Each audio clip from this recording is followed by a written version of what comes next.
Welcome to Prisha law tutorial. Hello learners, कैसे हैं आप? आई होप आप अच्छे होंगे और अपनी स्टडी कर रहे होंगे। जैसा कि हमारी लेक्चर सीरीज चल रही है हेल्थ केयर लॉ पर, और लास्ट वीडियो में हमने medical negligence in criminal law को पढ़ा था, और आज हम medical negligence in consumer protection law को पढ़ेंगे। कंज्यूमर प्रोटेक्शन लॉ के अंडर मेडिकल नेग्लिजेंस को भी एड्रेस किया जा सकता है, particularly in the context of health care as a service के रूप में कंज्यूमर को प्रोवाइड की जाती है। इन मैनी जुरिडिक्शन पेशेंट को मेडिकल सर्विसेज का कंज्यूमर माना जाता है। मेडिकल प्रैक्टिशनर्स और health care providers consumer protection statute मतलब लॉ के अंडर नेग्लिजेंस के लिए लायबल हो सकते हैं। कंज्यूमर प्रोटेक्शन लॉ के कॉन्टेक्स्ट में मेडिकल नेग्लिजेंस का ओवरव्यू इन नीचे दिए गए पॉइंट्स में दिया गया है। देन जिसमें फर्स्ट आता है definition of medical negligence in consumer protection law. इसके अंदर मेडिकल नेग्लिजेंस से मतलब हेल्थ केयर प्रोवाइडर्स द्वारा एक्सेप्टेड स्टैंडर्ड ऑफ केयर को पूरा करने में फेल होने से है, जिसके रिजल्ट में पेशेंट को नुकसान होता है। और कंज्यूमर प्रोटेक्शन लॉ के अंडर इस नेग्लिजेंस को कंज्यूमर को सेफ और कम्पिटेंट केयर प्रोवाइड करने की ड्यूटी को ब्रीच के रूप में देखा जा सकता है। देन नेक्स्ट आता है इसमें की principle of consumer protection law. तो फर्स्ट आता है इसमें राइट टू कंज्यूमर। तो इसके अंदर कंज्यूमर्स को ऐसी सर्विसेज रिसीव करने का राइट है जैसे कि सेफ, कॉम्पिटेंट और as describe truthful representation about services, मतलब कि सर्विस के बारे में ट्रूथफुल रिप्रेजेंटेशन देना। ये सब चीज़ें इसके अंदर इंक्लूड होती हैं। देन नेक्स्ट आता है इसमें ड्यूटी ऑफ केयर। तो इसके अंदर हेल्थ केयर प्रोवाइडर्स की ड्यूटी है कि वे अपने पेशेंट के बेस्ट इंटरेस्ट में एक्ट करें और ऐसी सर्विसेज प्रोवाइड करें जो मेडिकल कम्युनिटी के अंदर एक्सपेक्टेड स्टैंडर्ड को पूरा करती हों। देन नेक्स्ट आता है इसमें deceptive practices. Consumer protection law health care में डिसेप्टिव और मिसलीडिंग प्रैक्टिस पर रोक मतलब प्रोहिबिटेड लगाते हैं, जैसे कि मेडिकल सर्विसेज का फॉल्स एडवर्टाइजमेंट देना, रिस्क को डिस्क्लोज ना करना, क्वालिफिकेशन का मिसरिप्रेजेंटेशन करना। ये सब इसके अंदर इंक्लूड है। देन नेक्स्ट आता है legal framework for medical negligence in consumer protection law. तो कंज्यूमर प्रोटेक्शन लॉ के बारे में बताया है। तो इसके अंदर कई कंट्रीज़ में स्पेसिफिक कंज्यूमर प्रोटेक्शन लॉ बनाए गए हैं जो मेडिकल नेग्लिजेंस से रिलेटेड ग्रीवेंस मतलब शिकायतों को एड्रेस करने के लिए एक फ्रेमवर्क प्रोवाइड करते हैं। फॉर एग्जांपल इंडिया में कंज्यूमर प्रोटेक्शन एक्ट 2019 के अंडर मेडिकल सर्विसेज को एक सर्विस के रूप में रिकॉग्नाइज करना, सर्विसेज को लेकर ग्रीवेंस मतलब शिकायत की जा सकती है। देन नेक्स्ट आता है इसमें डेफिनेशन ऑफ सर्विसेज। तो अंडर द एक्ट मतलब कंज्यूमर प्रोटेक्शन एक्ट में hospitals and health care professional द्वारा प्रोवाइड की जाने वाली मेडिकल सर्विसेज को सर्व के रूप में माना जाता है, जिससे वे कंज्यूमर प्रोटेक्शन रेगुलेशन के सब्जेक्टेड हो जाते हैं। इसमें प्रोवाइड की गई डेफिशिएंसी इन सर्विसेज मतलब सेवाओं में कमी के लिए रिड्रेस मतलब सॉल्यूशन मांगने का राइट इंक्लूड है।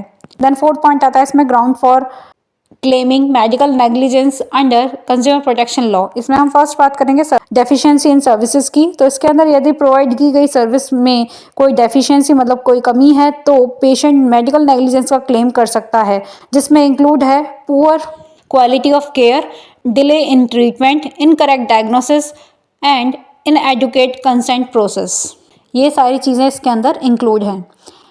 देन नेक्स्ट आता है इसमें अनफेयर ट्रेड प्रैक्टिसेस। तो इसके अंदर ऐसी प्रैक्टिसेस जो मिसलीड हैं या हेल्थ केयर में एक्सपेक्ट एथिकल स्टैंडर्ड के फर्म नहीं हैं, उन्हें अनफेयर ट्रेड प्रैक्टिस के रूप में चैलेंज दिया जा सकता है। फॉर एग्जांपल मिसलीड एडवर्टाइजिंग मतलब कि ट्रीटमेंट की एफिशिएंसी के बारे में मिसलीड एडवर्टाइज करना, या फिर कंसीलिंग इंफॉर्मेशन अबाउट रिस्क मतलब कि रिस्क के बारे में इंफॉर्मेशन को छुपाना। देन नेक्स्ट आता है इसमें कंज्यूमर राइट्स वायलेशन। तो इसके अंदर कंज्यूमर राइट का वायलेशन जैसे कि right to be informed, right to choose, right to safety में इसके अंदर हेल्थ केयर प्रोवाइडर के अगेंस्ट कंप्लेन का बेसिस बन सकता है। देन नेक्स्ट आता है इसमें remedies available under consumer protection law. तो इसमें हम फर्स्ट बात करेंगे कंपनसेशन की। तो इसके अंदर मेडिकल नेग्लिजेंस के विक्टिम नेग्लिजेंस के कारण मतलब कि लापरवाही के कारण हुए नुकसान के लिए कंपनसेशन मांग सकते हैं। ये पॉइंट्स इंक्लूड होते हैं जैसे कि medical expense, loss of earnings, pain and suffering, psychological impact, तो ये सारी चीज़ें इसके अंदर शामिल होती हैं। नेक्स्ट आता है इसमें एनफोर्समेंट ऑफ स्टैंडर्ड्स। तो इसके अंदर consumer protection agencies medical standard और प्रैक्टिस को फॉलो करने का एनफोर्स, मतलब प्रैक्टिस के कंप्लायंस मतलब फॉलो करने का एनफोर्स कर सकती है। ये और साथ ही साथ ये इंश्योर करते हुए कि health care provider established guideline को फॉलो करें। देन नेक्स्ट आता है इसमें पेनल्टीज एंड फाइन्स। तो इसके अंदर अनफेयर ट्रेड प्रैक्टिस और नेग्लिजेंस के गिल्टी पाए जाने वाले हेल्थ केयर प्रोवाइडर को कंज्यूमर प्रोटेक्शन अथॉरिटी द्वारा लगाए पेनल्टीज एंड फाइन या अदर सैंक्शन इम्पोज किए जाते हैं। नेक्स्ट आता है कंज्यूमर डिस्प्यूट रिड्रेसल फोरम।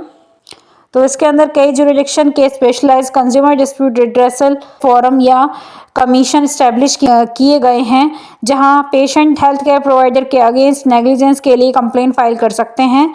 इन फोरम में आमतौर पर ये रिड्रेसल फॉर्म्स इंक्लूड हैं जैसे कि district consumer dispute redressal forum, state consumer dispute redressal commission, national consumer dispute redressal commission. तो ये कमीशंस इसके अंदर इंक्लूड हैं।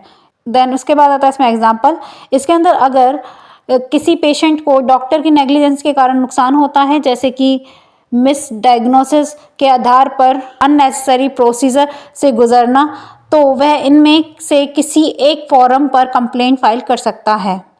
देन लास्ट में आता है इसमें कंक्लूजन। तो कंज्यूमर प्रोटेक्शन लॉ के under medical negligence health care service के कंज्यूमर के रूप में पेशेंट के राइट्स पर हाईलाइट करता है और कंज्यूमर प्रोटेक्शन के फॉरम के अंदर मेडिकल सर्विसेज का इलाज करके या पेशेंट को ट्रीटमेंट देकर पेशेंट के पास नेग्लिजेंस के लिए रिड्रेस मतलब सॉल्यूशन की मांग करने और हेल्थ केयर प्रोवाइडर को अकाउंटेबल ठहराने का एक लीगल एवेन्यू मतलब रास्ता है। यह अप्रोच हेल्थ केयर इंडस्ट्री में क्वालिटी केयर और कंज्यूमर राइट्स के इम्प्रूव के इम्पोर्टेंस पर जोर देता है जिससे पेशेंट के लिए एक सेफर और मोर एथिकल प्रैक्टिस को बढ़ावा मिलता है। सो आज हमारा टॉपिक यहीं कंप्लीट होता है और साथ ही साथ हमारी हेल्थ केयर लॉ की जो सीरीज़ है वो भी कंप्लीट होती है। सो अब हम मिलेंगे नेक्स्ट वीडियोज़ में। सो तब तक के लिए thank you for watching my videos. For more videos watch, study, like and subscribe my channel.